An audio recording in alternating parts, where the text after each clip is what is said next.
Central tax, central excise and customs Thiruvananthapuram സോണിന്റെ നേതൃത്വത്തിൽ കൊച്ചിയിൽ GST കോൺക്ലേവ് സംഘടിപ്പിച്ചു. Attorney general of India R Venkataramani മുഖ്യാതിഥിയായി.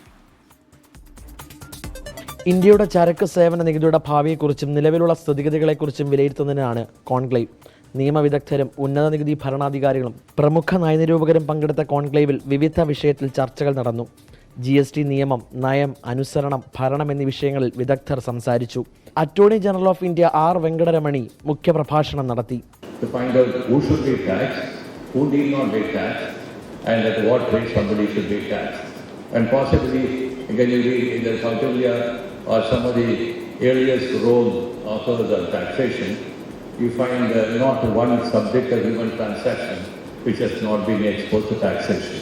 And that's for good reason. GST നികുതികൾ ലളിതമാക്കൽ, പൗരന്മാരെ ശാക്തീകരിക്കൽ എന്ന വിഷയത്തിലുള്ള സെഷൻ നടന്നു. GSTയുടെ നടത്തിപ്പ് അവലോകനം ചെയ്യുന്നതിനും നയപരവും പ്രവർത്തനപരവുമായ വെല്ലുവിളികൾ വിലയിരുത്തുക, നികുതി ഭരണം കൂടുതൽ കാര്യക്ഷമമാക്കുക എന്നീ കാര്യങ്ങൾ ചർച്ച ചെയ്യുന്നതിനുള്ള സുപ്രധാന വേദിയായി GST കോൺക്ലേവ് 2025 മാറി.